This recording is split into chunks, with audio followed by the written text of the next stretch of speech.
سلامتنا كابسات لايت تلفزيون إرساتي بتحكم كبرى سمعتنا نلومي زدلنا مدب حزنا لكم قريبنا لنا سنة مكتال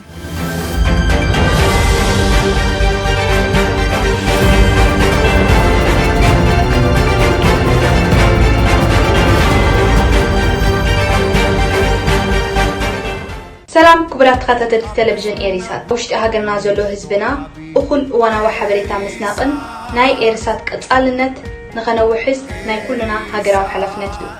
إيريسات بزيناتكم دقف وتروب حدقايا ني إيريسات ورحاوكم كالي جنزباو حاجز نمبركات بزوم أب تحت تتقيسهم زلو كتقوموا تخريهم نتقبرنا جنزباو حاجز بشم اتقابو تعديسو زلو هزبنا لباوي مسكانا نقربلكم أبكينا السودان تلو إرترا كما يمثل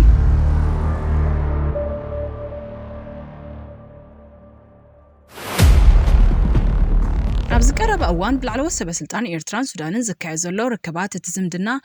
أن عبين أن عموغاني خيد كم زلو زملاختيو زمدنا تات كلتي إن هاجرات دحرنات سنة إرترا شحنشات من تسعان حدن بمقرب زجمرو كوينو سودان كابتن قدامات أفلط وزهب هاجرات كوانتا نبرت أب شحنشات من تسعاتاتن كلتاشح إرترا نقوجلتات تقاومتي بمنقافن قداي دوباتن حداوي كستاتن ترئيون واتر تفتير من بارو يذكر دوبات كلتي إن هاجرات أكو تشحن حاموشتن داقماي تخفيتو إرترا دما أبو تشعين شدشتن كام سمع سلام مبرق سودان زي مسألو أقد دس سمع شمقلنا كايدانيرا أبو تشعين عسر جعتن وتهدراو متحقاز وعل تختيلو إرترا نتي أبو تشعين إسران حدن استغايدة علوا من قستي دقاف كم زقابراتي قلات سودانن إرتران وسن كتاوي وتهدراوي قجتات زقات من كوينو واتري بقندو آب منغو عطوقات حيلتاتن بسافيحو زكايد كوينا زي كونس بنايدوب مسحاب وكيل متئتا كومون ديبلوماسا وطرات زقلاتيو عبايتن اي قجت مبقاسي مبزحت اوغيزي كاب حباراو دوبات من قصقاس سدتنياتات كم اوون كم عمستي دارفور وي قجتات إثيوبيا زامسلو قجلتات زساتف زباوي محزنة زمنجيو أمونغو كلتين هاجرات ملوء صفحات زلوا كلتاو كينات وكا أنت زي تفتمة عقد السفت أمتات جنب بوانو إنها تراوي متيوم نعبنات شحن تعتمد تسعات إيرترا نجوجلتات تقامة السودان أنجدا أمبرعو السودان معسكرات بمقام قبل لي منجس السودان ورار بمكياد دحرنات سنة إيرترا زنبرا نايوكل لنا وطري عقاتيمو أب كلتا شحن شوعتن إيرترا نجوجلتات عم سدارفور أنت لاين وهد جنبار حرنتن لمعتن عقيبة إرتراوين عوشتي قجتات إيدا أتيا بزبل كسي سودان نداد وسيخليو كالتشحن 10 شمونتان حجي قداي دحنا تدوبات أبكينات حدح السودان يلعال كعب كالتشحن إسران سلستان كساب كالتشحن إسران حموشان زغط زلو كينات حدح السودان بتزاواري مقادي نزم دناتات يدخمو مس أصلا الفاسرعو السودان إرتران تبصابات ورار دوباتن يركبوام تاريخ السودان بستفلاليو بحلاوي بوليتيكاوي مجزأة حيلتات عب زمانات استرائيو قول في تاريخاوي معرفة السودان أما بالعسد جعدك في الزمن بحيلتات تركن قبطن تجازيانيرا أب شعن شو منتمين سمانياتات نعبي مهديستن مصرات منقسي مهديستن كاب شعن شو منتمين تسعن جعتن كساب شعن جعتن من 4 حمشن زنبرة محدرة أنجلو قبطي سعيبو السودان أب شعن جعتن من 50 شدشن أواج ناتنتا أويجا سودان وقع حد وتادراو علوا من قستي إسلاماوت صقاناتات أمود أتادما ناتندوب سودان أبا كلتاشن 11 حاويسو استفالاي قجتات أقاتي موايو تاريخ إيرترا دمام مسز استفالاي حتياو قزاتات نوي حوان نسأنحي متسسار مقزاتي كاسسات ناتنزل اللمخاني فلات بتاريخ إيرترا أكال نقسنات أخسوم يعني را دحيرا أبا تحتم قوصار أوتومان قبطن آتيانيا مجزأة الطليان أب مود أتا 10 كفل زمن كسابة كالأي كوينات عالم زجمرة كوينو بدحريو إيرترا مس إثيوبيا بفدراشن تتنبيرا نوي عمتات الناصرة إيرترا استقبر برتاوك أزي أب 9 حدن بتشبط ناصرة ترهيبو أب 9 سلسن دما وقعو ناصرة بمزقاب أب زل على ترزباتيحو سودانن إيرتران بفولي زباون بهلاون كونتاتن استقوضاصره مجزاتي ግጭት አሞድ አተደማ ናብ ዓርሰ ውሳነን ናጽነትን ዝወስድ ምንቅስቃሳት ዝተለለየ ታሪኽ ዝተኻፈለ ሃገራትየን ሱዳን ድሕሪ ዕልዋ አልበሽር ነቲ ዕልዋ ዘካየዱ ክልተ ጀነራላት ብሰንኪ ስልጣንን ካልኦት ምኽንያታትን ካብ መፋርቕ ወርሒ ሚያዝያ 2023 ክሳብ ሕጂ ኣብ ቀታሊ ግጭት ተጸሚዶም ይርከቡ እቲ ተቐባሊ ጋሻን ልህሩህ ህዝቢ ሱዳን ድማ ዕጩ ኮይኑ ብሰንኪ መራሕቲ ካብ ጎረባብቲ ሃገራት ክሳብ ርሑቕ ከባቢታት ዓለም ክስደድ ተቐሲቡሎ ኣብ 2025 ዝበዝሑ ሱዳናውያን ስደተኛታት ዘእንገዳ ሃገራት ጫድ ልዕሊ 1.1 ሚልዮን ደቡብ ሱዳን ኣስታት 1.25 ሚልዮን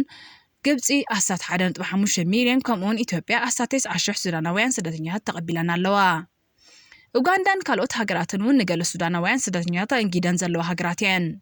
እዘን ጎረባብቲ ሃገራት ሱዳናውያን ስደተኛታት ናይ ምእንጋድ ዝለዓለ ጾር ዝተሰከማ ኮይነን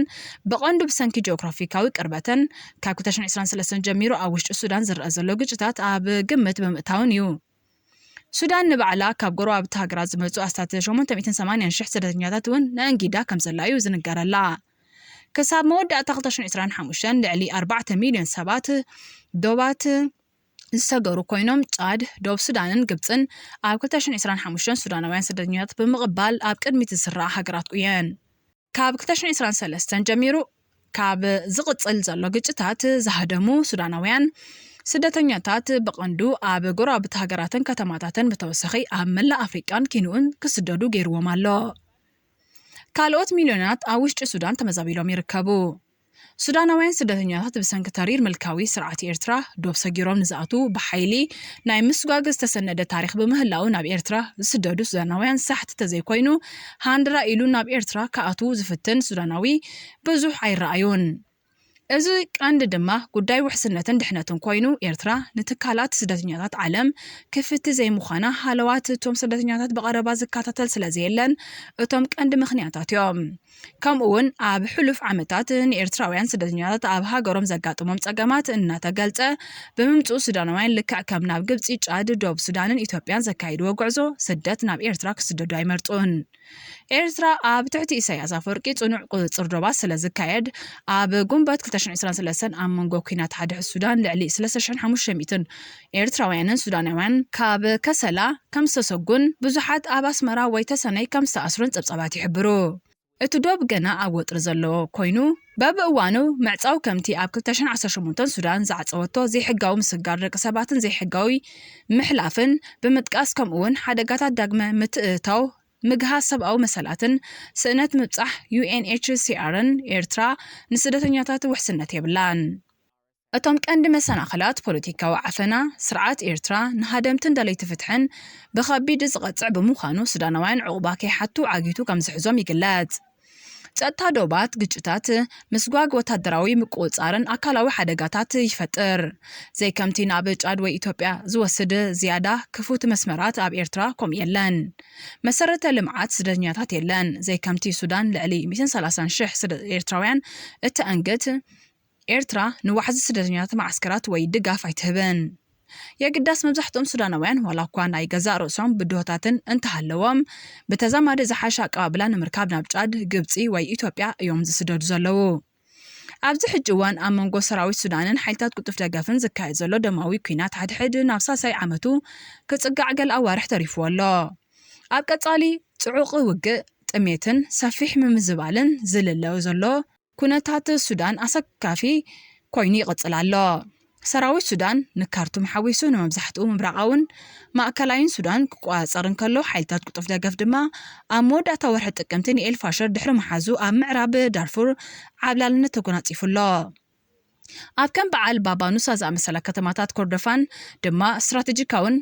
ከባቢታት ብምቁፅጻር መኽሰብ ኣብ ምርካብ ይርከብ ዳርጋ 14 ሚልዮን ሰባት ኣብ ውሽጢ ዓድን ከም ስደተኛታት ተመዛቢሎም በምህላዎም ኣብ ዓለም እቲ ዝኸፍአ ሰብኣዊ ቅልውላው ምዃኑ ተደጋጊሙ ተነጊሩልዩ ኣብ ገለ ክፋል ዳርፉርን ኮርዶፋንን ከቢድ ጥሜት አንጸላልዩሎ ክልቲኦም ወገናት ድማ ንሓድሕዶም ብገበናት ኩናት ይኽሰሱ በኣሜሪካ ሱዑድ ዓረብ ግብፂ ኢማራት ዓረብን ካልኦት ሃገራትን ብፖለቲካዊ መዳይ ዝግበር ዘሎ መስርሕ ጻዕርታት ሰላምን ተኽሲ ደው ምባልን ክሳዕሎም ዕለት ኣይሰመረን ዘሎ ኩናት ሱዳን ምስ ጀመረ ሓያሎ ናይ ግዳም ተዋሳእቲ ብደገፍ ወይ ወታደራዊ ምውፋር ናብ ሱዳን ኣትዮም ወይ ተጸሚዶም እዮም ኤርትራን ግብፅን ንሰራዊት ሱዳን ክድግፋን ከለዋ ሕብራት ኢማራት ዓረብን ጫድን ድማ ንሓይልታት ቁጥፍ ደገፍ ይድግፋ ካልኦት ሃገራት ከም ቻይና ሩስያን ቱርክን ብጽዕነት ኣጽዋር ኣበርክቶ ገይረን እየን እዚ ናይ ደገ ሓይልታት ተሳትፎ ነቲ ግጭት ኣህጉራዊ ገይርዎን ኪኖዶባት ሱዳን ኣስፊሕዎን ይርከብ ብተወሳኺ ኤርትራ ወታደራዊ ሓይልታት ተዋፊራ መብዛሕትኡ ምስ ዕጡቕ ሓይሊ ሱዳን ዝተሰለፈ ስልጠናን ሎጂስቲካዊ ደገፍን ብምሃብ ዶባታ ንምሓሰን ነቲ ግጭት ንምጽላውን ተሰርሕ ምህላዋ ይግለጽ እዩ። ብሓጺሩ ሰራዊትን ኣሰልጠንትን ኤርትራ ንሰራዊት ሱዳን ደጊፎም ናብ ሱዳን ኣትዮም ግብጺ ንሰራዊት ሱዳን ብዲፕሎማሲያውን ወታደራውን ትድግፎላ። ኤርትራ ብናይ ሱዑዲ ውክልና ኩናት ስትራቴጂ ኣቢላ ኣብ ግጭት ሱዳን ብዕምቆት ትሳተፍ ምህላዋ ካብ ሓይልታት ቁልጡፍ ደገፍን ካልኦት ኣካላትን ተደጋጋሚ ክስ ቀሪበላ እዩ። ካብ መፋርቕ 2024 ጀሚራ ኤርትራ ምስ ሱዳን ዘለዋ ዶብ ንምውሓስን ንውድባት ሱዳን ንምክትታልን ርኡይ ወታደራዊ ህላወ ክህልዋ ብምህቃን ሰራዊት ከም ዘዋፈረት ይንገር እዩ። ኤርትራ ንሰራዊት ሱዳን ኣብ ወታደራዊ ማዕስከራ ሳዋ ስልጠናት ትህብን ካብ መጥቃዕቲ ሓይልታት ውሃብቲ ቁልጡፍ ደገፍ ንምክልኻል ነፈርቲ ሱዳን ተአንግድን ምዃና ጸብጻባት ይሕብሩ እዮም።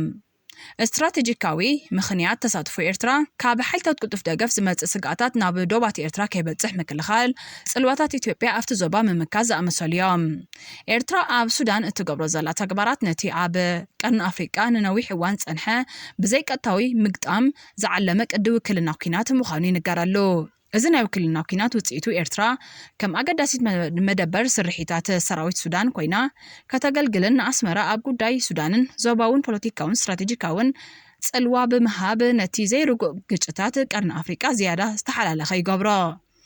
بحث إيرو إرترا أب سودان بوكلنا زكايرو توكينات نمنجس السودان أنصار حالتات كلتف دقف بوتات دراوي موفار سلطنا لوجيستيكاو دقف استراتيجيكاو سلالفان زواو حيلون نمعباين تسألوا إثيوبيا نمكاتن زدقفيو إرترا مس فليات عطوقات جوجلتا السودان زتا آسر مرتوعتات ترغيب وايو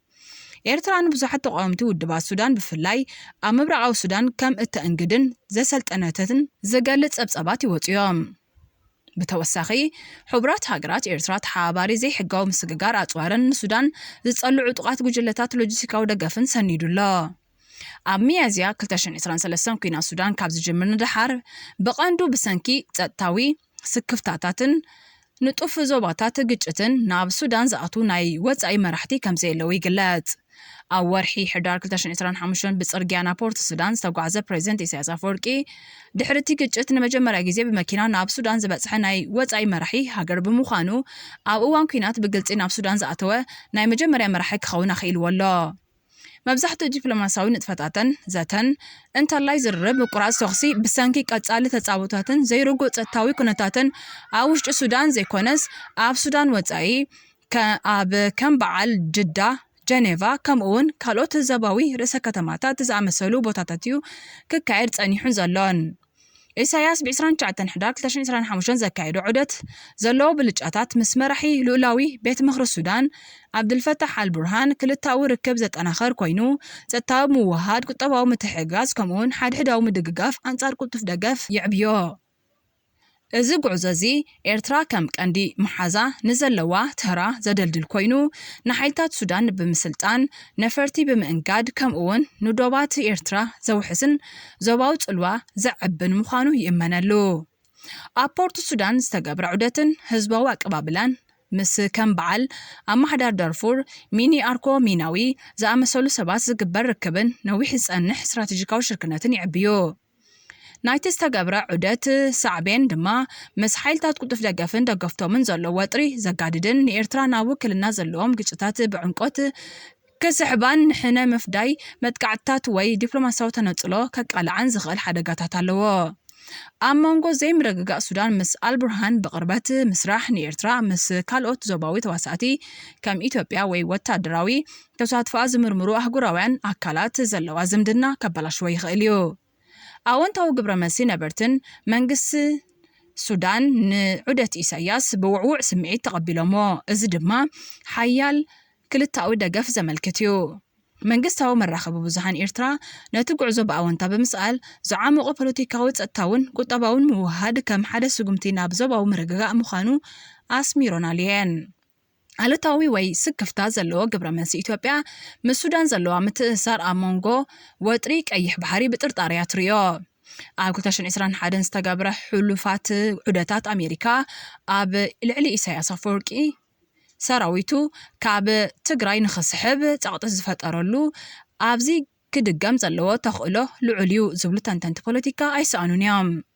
ኣብ ቀርኒ ኣፍሪቃ ዝረአ ዘሎ ምብራኽ ሓደጋታት ስክፍታታትን ዝገልጻ ዘለዋ ሃገራት ኢትዮጵያን ኤርትራን ዘሳትፍ ሰፊሕ ግጭታት ከይለዓል ንምክልኻል ጻዕሪ ክካየድ ይጽዋዕ ኣለዋ። ከም አልጀዚራ ዝኣመሰለ ዓበይቲ ማዕከናት ዜና ነቲ ጉዕዞ ዞባዊ ዘይምርጋእ ክህሉ ከም ዝኽእል ከስተብህሉ እንከለዋ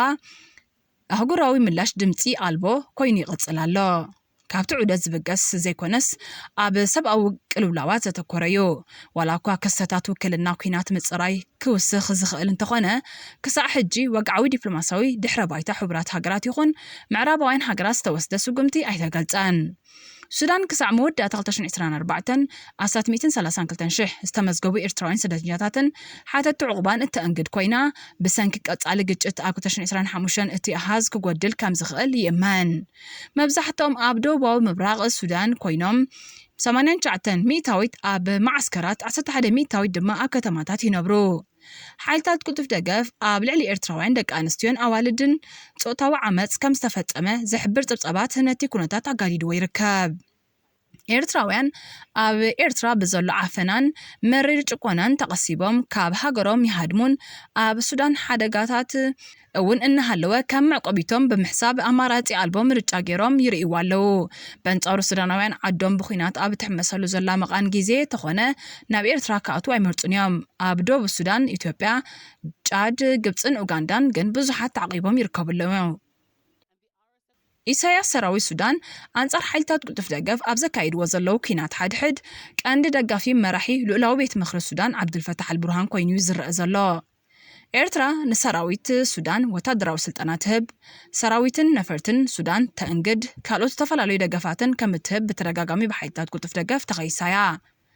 ኣብ ክልታዊ ምትእሳር ምውህሃድ ጸጥታ፣ ቁጠባዊ ምትሕግጋዝን ዞባዊ ምርግጋእን ከም ዝተዘራረቡ ማዕከናት ሱዳን ጸብጺበን እየን። ኤርትራ ንልዕላውነት ሱዳን ዘለዋ ተወፋይነት ደጊማ ከም ዘረጋገፀ ዝተገልጸ ኮይኑ ኣብ ወርሒ ሚያዝያ 2025 አልቡርሃን ናብ ኤርትራ ምብጻሕ ብዘካየደሉ ተመሳሳሊ ዘተ ኣካይዶም ምንባሮም ይጥቀስ እዩ። ታሪኻዊ ዝምድና ክልቲአን ሃገራት ነዊሕ ዓመታት ዘቑፀረ ኮይኑ ሱዳን ኣብ ዘመነ ኑሜሪ ዝዓበየ ኮይኑ ኣብ ትሕቲ ዑመር አልበሽር ኣብ ዝነበረትሉ ንኤርትራውያን ብምድጋፍ ዝቐጸለ ኮይኑ ህሉ ምሕዝነት ድማ ካብ 2023 ጀሚሩ ኣብ መጋረጃ ናይ ውክልና ኩናት ተጎልቢቡ ይካየድ ኣሎ።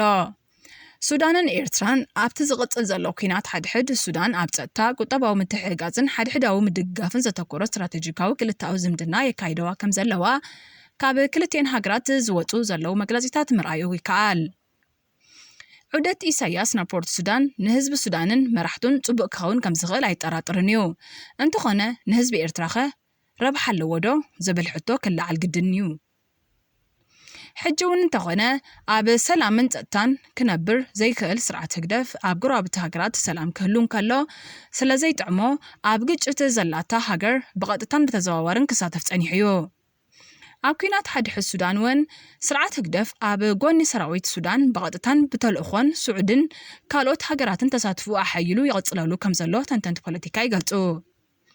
መራሒ ሓይልታት ቅልጡፍ ደገፍ ዳጋሎ ኤርትራ ንሰራዊት ሱዳን ብዝተፈላለየ መልክዕ ትሕግዝ ከም ዘላ ብምኽሳስ ኣድላይ ዝበሎ ስጉምቲ ክወስድ ምዃኑ ኣፈራሪሑ ምንባሩ ይዝከር። ኣብ 2018 ምስ ስርዓት ብልጽግና ዘይቅዱስ ስምምዕ ብምግባር ኣብ ኩናት ትግራይ ብምስታፍ ብኣሽሓት ዝቑጸሩ መንእሰያት ኤርትራ ይህሊቑ እነሆም ስርዓት ብልጽግና ተጋጩ ይርከብ። ሕጂ እውን ሱዳን ከይትበታተን ጀነራል ዳጋሎ ናብ ስልጣን ተመሊሱ ከይመጽእ ብዝብል ጥራይ ኤርትራውያን ናብ ኩናት ሱዳን ወታደራት ክልእኽ እውን ዘለዎ ተኽእሎ ልዑል ምዃኑ ተንተንቲ ይዛረቡ። ኣብዚ ቀረባ ኣብ ኩናት ትግራይ ዝሞቱ ኤርትራውያን ሓዊስካ ካብ ጽባሕ ናጽነት ኤርትራ ዜጋታት ኤርትራ ኣብ ዘይምልኮነቶም ኩናት እናኣተዉ ብዙሓት ህይወቶም ስኢኖም እዮም። እዚ ድማ ስርዓት ህግደፍ ዝኽተሎ ዘይቅርዑ ኣካይዳን ውልቃዊ ረብሕኡ ኣብ ምሕላው ዘድሃበ ምዃኑ ብዙሓት ይሰማምዕሉ። ኣብ ትግራይ ኣትዮም ዝሞቱ ኤርትራውያን ዝግባእ ክብሪ ከይተገብረሎም ስድሮኦም እውን ኣይተነግሮምን ዘሎ። እዚ ከምዚ ኢሉ እናሃለወ ሕጂ እውን አንጻር ስርዓት ብልጽግና ንምስላፍ ምስ ህወሓት ዘይቅዱስ ርክብ ጀሚሩ ከም ዘሎ ይዝንገረሉ። ኢሳያስ መጋባርያ ስዑድ ዓረብ ኮይኑ ኣብ ውሽጣዊ ጉዳይ ሱዳን ሙሉእ ብሙሉእ ኢዱ የእትዩ ብምህላው ሓደጉ ኣብ ህዝቢ ኤርትራን ምዃኑ ተገንዚብና ጸቕጢ ከንሐይል ይግባእ።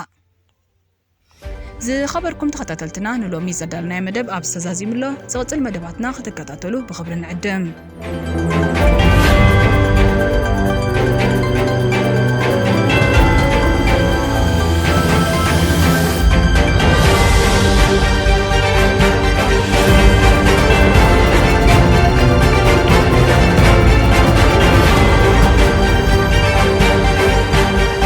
ሰላም ክቡራት ተኸታተልቲ ቴሌቪዥን ኤሪሳት ውሽጢ ሃገርና ዘሎ ህዝብና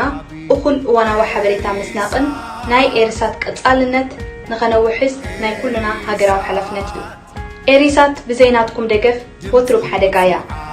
ንኤሪሳት ወርሓዊ ኹን ካልእ ገንዘባዊ ሓገዝ ንምብርካት በዞም ኣብ ታሕቲ ተጠቒሶም ዘለዉ ክትጥቀሙ ትኽእሉ ኢኹም ንእትገብሩና ገንዘባዊ ሓገዝ ብሽም እቲ ኣፉ ተዓቢሱ ዘሎ ህዝብና ልባዊ ምስጋና ንቕርበልኩም